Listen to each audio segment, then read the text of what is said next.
बोलो महालक्ष्मी माता की जय। महालक्ष्मी माता व्रत कथा। उज्जैन शहर में मांगलिक नामक न्यायकारी एवं धर्मात्मा राजा का राज्य हुआ करता था। उनके राज्य में प्रजा बड़े सुख, शांति एवं प्रेम से रहती थी।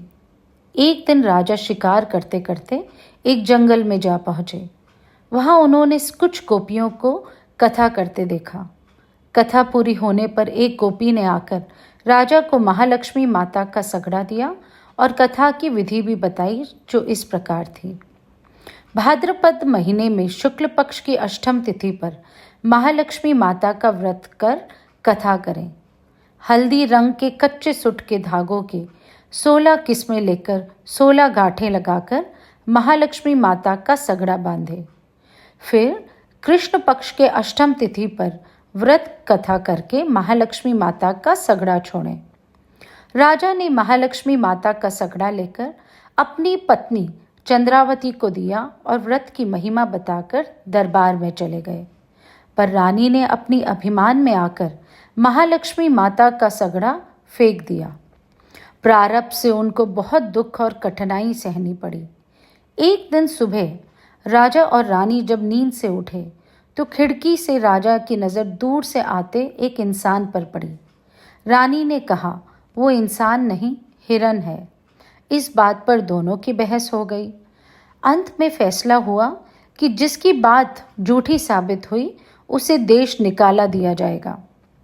राजा ने चौकीदार भिजवाए तो ये सिद्ध हुआ कि वह इंसान ही था, जिसके लिए रानी को देश निकाला दिया गया और रानी को महल छोड़ना पड़ा। चलते चलते वे रूपनगरी नाम के शहर में आ पहुंची। भूख और प्यास से व्याकुल वह एक कुम्हार के पास आ पहुंची। कुम्हार ने मटके भट्टी में जो डाले थे वे आधे सिक्के निकले। कुम्हार ने उन्हें अपशब्द सुनाकर वहां से निकाल दिया।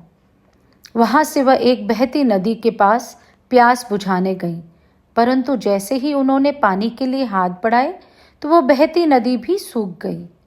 वहां से निराश हो वह एक फलों के बाग में गई। जैसे ही फलों के बाग से फल लेने लगी तो बाग पूरा सूख गया, जिस वजह से बाग के माली उन्हें अपमानित कर वहां से निकाल दिया।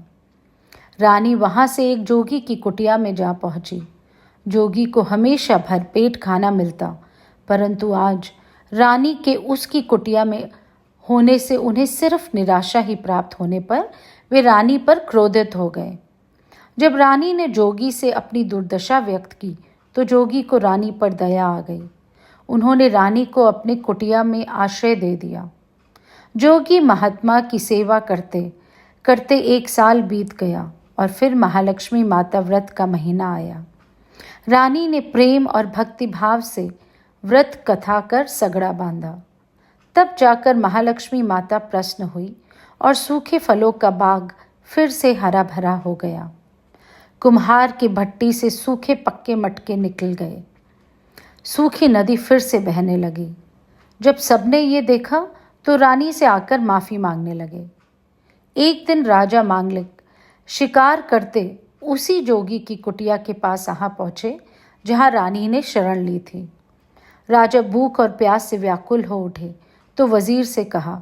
वजीर ने कहा कि आज महालक्ष्मी माता का पावन व्रत है। आटा, शक्कर और घी मिल जाए तो रोट बना पाएंगे।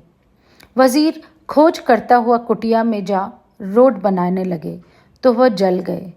रानी आए और कहा कि मैं बना देती हूँ। रानी का बनाया हुआ रोट प्रसाद वजीर ने राजा को परोस दिया। राजा ने रोट प्रसाद खाया तो उन्हें वह बहुत स्वादिष्ट लगा। वजीर से पूछने पर रानी का ज्ञात हुआ।